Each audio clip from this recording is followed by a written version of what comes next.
အခန်းတငါပတ်ဝန်းကျင်နဲ့လက်လုံးညီတွေဖြစ်ခြင်းဇီဝစုငှက်များသည်အာယုံခံစားမှုစိတ်ဆန္ဒနှင့်ဉာဏ်ရည်ဉာဏ်သွေးတို့သည်လူသားများကဲ့သို့ရှိကာစိတ်ပိုင်းဆိုင်ရာအခြေအနေများရှုပ်ထွေးသွားသည်ကိုမှတ်ထင်လျက်၎င်းတို့စိတ်ပိုင်းဆိုင်ရာအခြေအနေများကိုအကဲဖြတ်ရန်လူသားများနှင့်နှိုင်းယှဉ်ကြည့်ကြသည်ယင်းသည်ချဲကားခြင်းများသာအမှန်မဟုတ်ပေစက်ကျင်ဘက်အနေနဲ့ငှက်များသည်အသိစိတ်ကင်းမဲ့သောအသက်ရှိစက်များသာဖြစ်လျက်၎င်းတို့သည်မိမိကိုယ်ကိုခုခံကာကွယ်နိုင်စွမ်းမရှိကြဟုအချို့သောလူများကထင်မြင်ကြသည်ယင်းသည်လည်းအမှန်မဟုတ်ချေတရဝအလုံးသည်ဓာတုပစ္စည်းများဖြင့်ဖွဲ့စည်းထားသောကြောင့်ယူဝဗေဒနှင့်ဓာတုဗေဒနေရာမှာဖြင့်လွှမ်းမိုးထားသည်ဇီဝစုငှက်များတွင်မူ၎င်းတို့သည်တင့်လျော်သောအပူချိန် PR ဆိုတိုင်းစာနှင့်ဓာတုဗေဒအခြေအနေများပေါ်တွင်မူတည်ရှင်သန်ကြသည်၎င်းတို့သည်ယူပဓာတုဆိုင်ရာပတ်ဝန်းကျင်နှင့်လိုက်လုံးညီတူဖြစ်အောင်နေထိုင်နိုင်ရမည်စာလောင်မှာကအစာရှာရမည်ရန်လိုသောပတ်ဝန်းကျင်ကိုရှောင်ရသည်တားရဲတိရစ္ဆာန်များကိုရှောင်ရသည်ဤအရာများကိုအသိစိတ်ဖြင့်လုံကောင်းလုံးနိုင်မဟုတ်တော့လဲအသက်ရှင်ရက်တည်ရဲ့အတွက်မဖြစ်မနေလှုပ်ဆောင်ရပေလိမ့်မည်ဇီဝစုငှက်ကလေးတို့အပြုတ်မှုများကိုအလိုလျောက်တုံ့ပြန်မှုများသို့မဟုတ်ဗီဇသဘာဝလျောက်ဖြစ်ပေါ်သောစိတ်ဆန္ဒစသည်ဖြင့်အနက်ကောက်ယူကောင်းကောက်ယူနိုင်ပါလိမ့်မည်အခြေခံအဖြစ်သိပ္ပံနည်းကျမှန်ကန်လျက်ရှိပေသည်ပတ်ဝန်းကျင်နှင့်လိုက်လုံးညီတွေဖြစ်သောဇီဝစုငှက်တို့အပြုတ်မှုများသည်အများအပြားရိုးရှင်းသောစိတ်ပိုင်းဆိုင်ရာတုံ့ပြန်မှုများသာဖြစ်သည်ကိုကျွန်ုပ်တို့ပြောနိုင်ပါသည်ကျမ်းမာစွာနေထိုင်ရန်နှင့်အသက်ရှင်ရက်တည်ရန်အတွက်အစာရှာဖွေခြင်းသည်၎င်းတို့၏ပထမဆုံးနှင့်အရေးကြီးဆုံးသောအချက်ပင်ဖြစ်ပေသည်နောက်ချက်တစ်ခုသည်သဘာဝရန်သူများကိုရှောင်ရန်ဖြစ်ပါသည်ဇီဝစုငှက်တို့၏စိတ်ပိုင်းဆိုင်ရာလက္ခဏာတွေများကိုကျွန်ုပ်တို့လုံးလုံးလည်လည်နားလည်နိုင်မည်မဟုတ်တော့လဲ၎င်းတို့၏နေ့စဉ်အမှုချင်းများကိုလေ့လာကြည့်ခြင်းဖြင့်ပတ်ဝန်းကျင်ပေါ်၎င်းတို့၏စိတ်ပိုင်းဆိုင်ရာသဘောထားကိုသိမြင်လျက်ရေဘူးရအားဖြင့်၎င်းတို့၏နေထိုင်မှုကိုနားလည်နိုင်ပေလိမ့်မည်ဇီဝစုအတိုက်ဖြုံငှက်နှင့်ပတ်သက်၍မဖြစ်ရှင်းနိုင်သောလျှို့ဝှက်ဆန်းကြမှုများစွာရှိတော်လဲနောက်ထပ်သုတေသနပြုလေ့လာချက်များအရရင်းတို့သည်အချိန်နှင့်မျှပြေလည်သွားနိုင်ပါသည်ကျွန်ုပ်တို့သည်ဇီဝစုငှက်မွေးမြူလုပ်ငန်းတွင်ပါဝင်လုပ်ကိုင်ခဲ့ပြီးဤငှက်မျိုးစိများနှင့်ထိတွေ့ခဲ့သည်မှာကာလကြာမြှောင်းခဲ့ပြီးဖြစ်ပါသည်ဇီဝစုငှက်တစ်ကောင်ကို17လုံးနှင့်နှိုင်းယှဉ်နိုင်သည်၎င်း၏ကိုယ်လက်လှုပ်ရှားမှုများသည်ကျွန်ုပ်တို့သိသည့်အတိုင်းစိတ်ပိုင်းဆိုင်ရာလှုံ့ဆော်မှုဖြစ်ပါသည်ပြမအင်အားစုများကလှုံ့ဆော်ပေးသောသက်ရှိ drug ဖြစ်စဉ်သည်အောင်ကျော်စနစ်အလိုလျောက်တုံ့ပြန်မှုကိုဖြစ်စေပြီးအခြားသောရုပ်ပိုင်းဆိုင်ရာတည်ဆောက်မှုများနှင့်ဆင်တူသည့်ဇီဝဗေဒဆိုင်ရာယန္တရားတစ်ခုကိုထုတ်ပေးနိုင်သည်ဇီဝစုငှက်တစ်ကောင်၏ခန္ဓာကိုယ်တွင်အစိတ်ပိုင်းများသည်အချိုးညီညီဖြစ်သောကြောင့်၎င်း၏အပြင်ပိုင်းအာယုံခံစားမှုဇုံများကိုပိုင်းခြားထားသည်တူညီသောအခြေအနေဖြစ်ပါကနှစ်ဘက်စလုံး၌အလားတူခံစားချက်များကိုလက်ခံရရှိပါသည်ထို့ကြောင့်၎င်းသည်ပြင်မမှတွန်းအားများဖြင့်နှိုးဆော်လိုက်သောအခါတွင်၎င်း၏တောင်ပံများကိုညီညီညာညာခတ်၍ထိုတွန်းအားနှင့်ဆန့်ကျင်ဘက်သို့ပြန်နှမ်းလေသည်အလင်းအတန်လှိုက်များအပူချိန်နှင့်ဆိုတိုင်းစဆွဲငင်ဟာစသည်တို့ကဲ့သို့လမ်းကြောင်းမျိုးမျိုးမှဆင်းသက်လာသောအခြားတွန်းအားတစ်ခုရှိပါသေးသည်၎င်းသည်တူညီသောလှုပ်ဆောင်မှုဖြင့်အချိုးညီသောအာယုံများကိုမပေးဆောင်ဘဲလေထဲတွင်ပြန်နှမ်းရမှဖြစ်ပေါ်လာသောကြွက်သားများ၏မကြည်များသောစက်နိုင်အားကိုဖြစ်ပေါ်စေသည်ဤမတည်မငြိမ်လှုပ်ရှားမှုသည်အင်အားမကုန်မချင်းဆက်လက်ရှိနေမည်ဖြစ်ပါသည်ရုပ်ပိုင်းဆိုင်ရာနှင့်စက်ပိုင်းဆိုင်ရာလှုပ်ရှားမှုများအပြင်ဓာတုလှုပ်ဆောင်မှုနှင့်လည်းရှိပါသည်အမွေးအပြည့်ဖြင့်ဖုံးထားသောငှက်သည်ပင်အလိမ့်လှုံ့ဆော်မှုနှင့်ဓာတုပြောင်းလဲမှုများဖြင့်ခံနိုင်မရှိလာခြင်းဤပြောင်းလဲမှုများသည်ကြက်သားများ၏ပျော်ပြောင်းမှုကိုထိခိုက်စေသည့်ရန်ဝတ္ထုအသစ်များထုတ်လုပ်မှုကိုဖြစ်ပေါ်စေပါသည်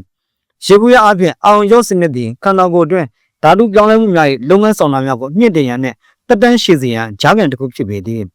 ကောင်းမှုစွာစနစ်ရစီမံထားသောအချို့သောဇီဝစုငှက်များတွင်ငှက်အနေငယ်သာရှိ၍စီမံခန့်ခွဲမှုညံ့ဖျင်းသောအချို့သောဇီဝစုငှက်များတွင်ငှက်များပိုများပါသည်ဤထူးခြားသောဖြစ်စဉ်ကြောင့်များစွာသောလူများဇဝေဇဝါဖြစ်ခဲ့ကြရလေသည်မြည်သည့်အတွက်ကြောင့်ပါနေဓာတုယူဘဓာတုဆိုင်ရာအလိုလျောက်တုံ့ပြန်မှုများကြောင့်ဇီဝစုငှက်များကို၎င်းတို့၏ဗီဇနှင့်အလေးအထားများကတက်ရောက်မှုရှိစေကာနောက်ဆုံးတွင်၎င်းတို့၏စိတ်ပိုင်းဆိုင်ရာသဘောထားများနှင့်လိုက်လျောညီတွေရှိမှုတို့ကိုပြောင်းလဲစေနိုင်သည်ယူဘဓာတုဆိုင်ရာလွှမ်းမိုးမှုများသည်ဇီဝစုငှက်တစ်ကောင်၏ငှက်တစ်လုံးစီသို့သဘောထားတင်းညွတ်မှုတဲ့အမှန်တကယ်ရေးပါသောကဏ္ဍတစ်ရပ်ပင်ဖြစ်ပါသည်တရိတ်ဆန်များသည်၎င်းတို့နေထိုင်သည့်ပတ်ဝန်းကျင်နှင့်အပြန်အလှန်အကျိုးပြုကြသည်အသက်ရှင်ရက်တည်ရန်ရှုပ်ထွေးသောအခြေအနေများကိုရင်ဆိုင်ရပါသည်ပတ်ဝန်းကျင်တစ်ခုနှင့်လိုက်လျောညီတွေနေထိုင်နေစဉ်ရန်နည်းလမ်းများစွာရှိပါသည်ဇီဝစုငှက်တစ်ကောင်နှင့်ပတ်သက်၍အချမ်းငယ်များကဲ့သို့ပင်သစ်ပင်တစ်ပင်၌အသက်ပြုလို့နိုင်ပါသည်ရိုးရှင်းဆိုရပါမှအသက်တစ်ခုစောက်လို့ရန်၎င်းတို့ခြေတော်များအားနည်းလွန်ခြင်းပင်ဖြစ်ပါသည်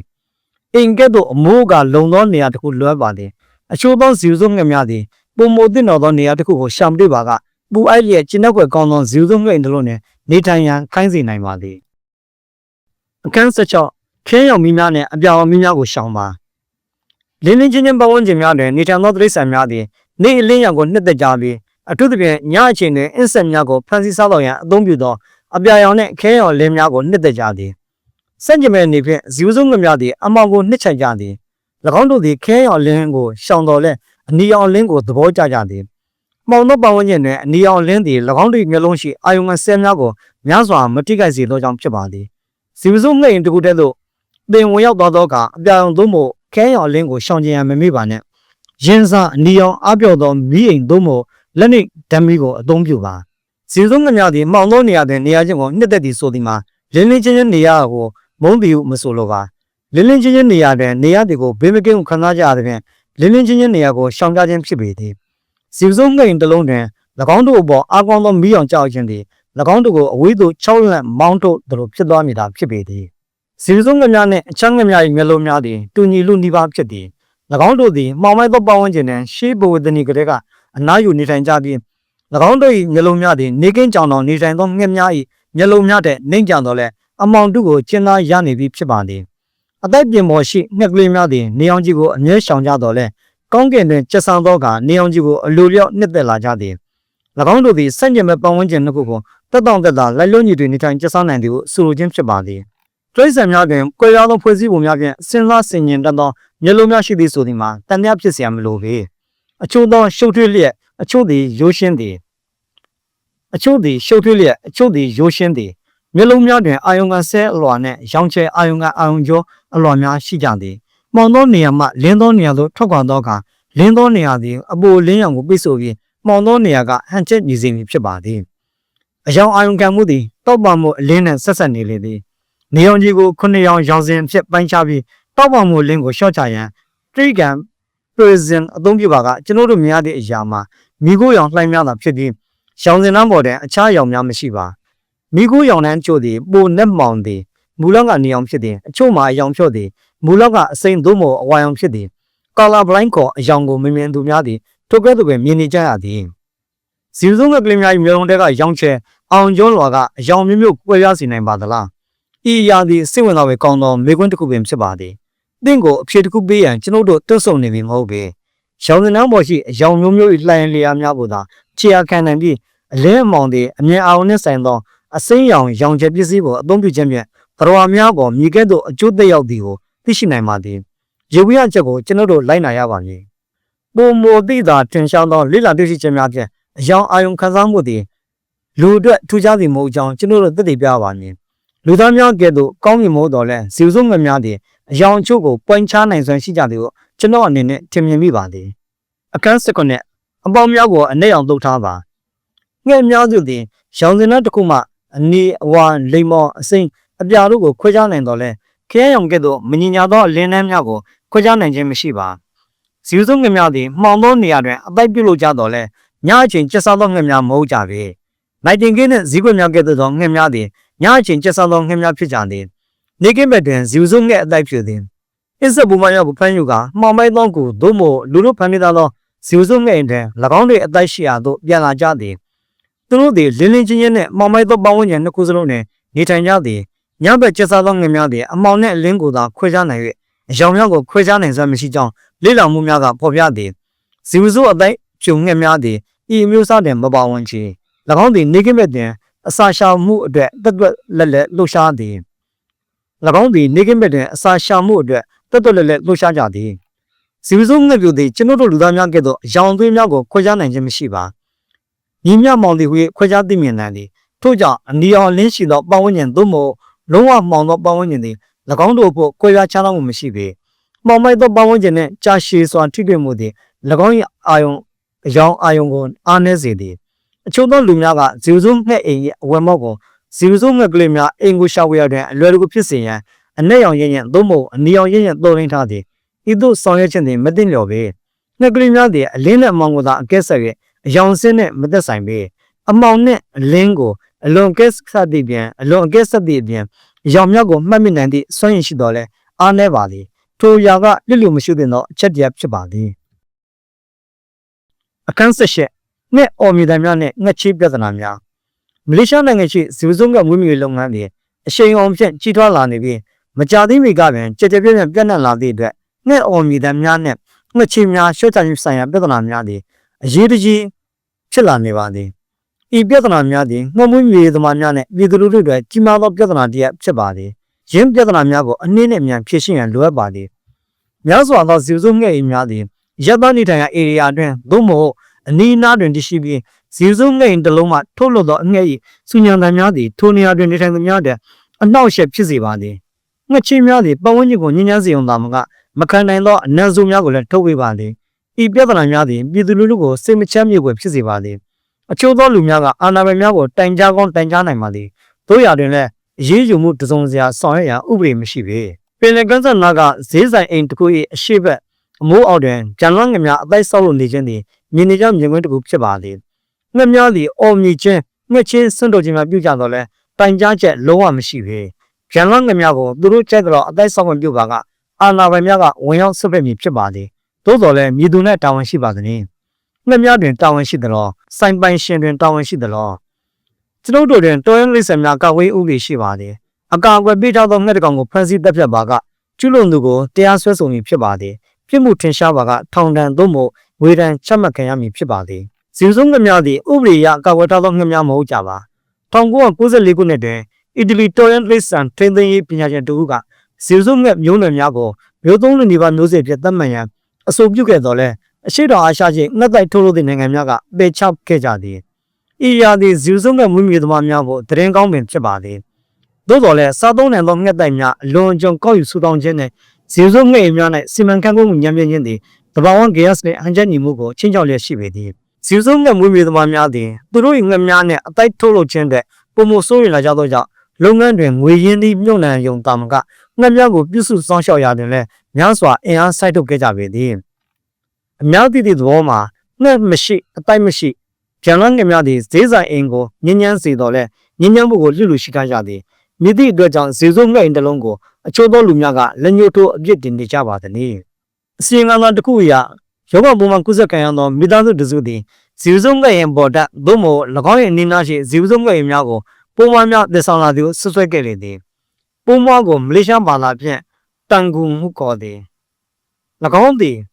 ကတောင်းပေါ်တွင်နေထိုင်သည့်ပုံမှန်ဖြစ်ပြီးဟျူမာတက်သိငယ်သည်ကျွန်တော်တို့တာမန်မျက်စိနဲ့မြင်ရန်ခက်ခဲသည်ဇီဝစုငှက်များသည်တနေ့လုံးကောင်းကင်တွင်အစ်ဆက်ပုံမှန်များကိုရှာဖွေရန်အတွက်နက်နက်မိုးလင်းချိန်တွင်အိမ်မှထွက်သွားကြပြီးညနေဆောင်မှသာအိမ်သို့ပြန်လာကြသည်မိသည့်တပင်တွင်မနာကြပေထို့ကြောင့်ပုံမှန်များနှင့်ထိတွေ့ရန်ပုံမှန်များသယ်ဆောင်သူဖြစ်လာရန်အခွင့်အလမ်းမရှိချေတိရစ္ဆာန်စီးပွားဆရာဝန်ဒေါက်တာဖာစီလာကဤသို့ဆိုသည်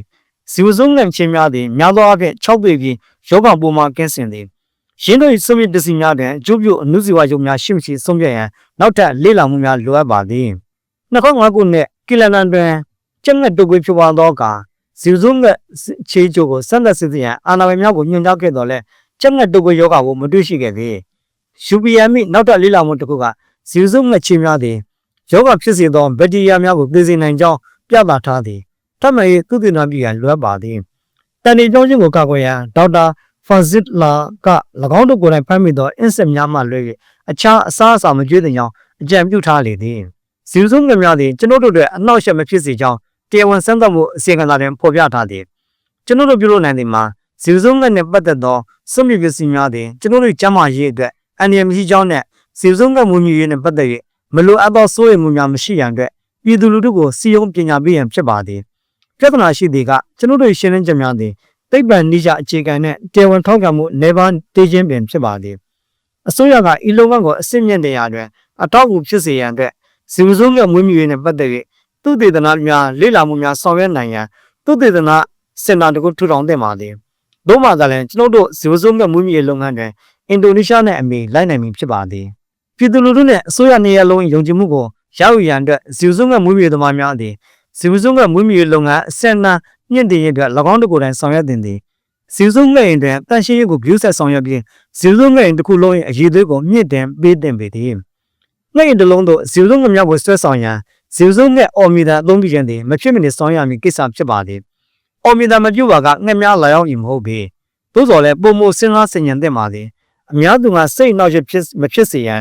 သိမခံနိုင်သောဆူညံသံများကိုရှောင်ရှားရန် Twitter များ၏အသံများကိုစူးစမ်း၍ရှော့ချအသံတိုးပေးသင့်ပါသည်ငှက်အော်မီတန်ပိုကျဲလီပိုကောင်းလေဟုမြတ်စွာဘုရားများကမှတ်တင်ကြသည်ထိုအရာသည်မှားယွင်းပါသည် ဇီဝဆုံးသမျှသည်ပြင်းထန်သောတန်သို့မဟုတ်အားနည်းသောတန်ကိုတုံ့ပြန်ခြင်းမရှိတော့လဲအချက်ပြမှုများကိုလက်ခံရန်၎င်းတို့၏ချိန်နှုန်းနှိပ်အတန် infrasonic ရန်ရုံကိုအသုံးပြုကြသည်ကျွန်တော်တို့သည်20မှ2000 Hz အထိအတန်ကိုလက်ခံရရှိနိုင်သည်20 Hz တဲ့နေသောအတန်သည်လေမှထုတ်လွှတ်သည့်ချိန်နှုန်းနှိပ်အတန် infrasonic အတန်ဖြစ်ပြီးအတန်လိုင်းထုတ်လွှတ်ခြင်းတဲ့ပုံမြန်သည်၎င်းတို့၏ infrasonic ရန်ရုံကိုအသုံးပြုခြင်းဖြင့်ဇီဝဆုံးများသည်ရာသီဥတုပြောင်းလဲမှုကိုမိနစ်အနည်းငယ်စော၍ခံမှန်းနိုင်သည်လေထဲတွင်ရှိသောအင်ဆက်ပုံမှန်များကိုလည်းရှာဖွေတွေ့ရှိနိုင်ပါလေထို့ကြောင့်ဇီဝဆုံးငှက်ကလေးများ၏အကြားအာရုံစွမ်းရည်တဲ့စိတ်မပူပါလေနဲ့သူတို့၏နှိမ့်ကြသောကိုယ်ပိုင်အတန်ကိုအလွယ်တကူသိရှိနိုင်ကြသည်သိပ္ပံနည်းကျစဉ်းစားနိုင်ရန်ကြိုးစားပါလေအများပြည်သူထံမှတန်ကြားမှုများနဲ့ရဲတပ်ဖွဲ့၏ဝင်ရောက်ဆက်ပုံများကိုရှောင်ရှားရန်တင်းဤ Twitter ကိုချိန်ညှိပေးပါလေ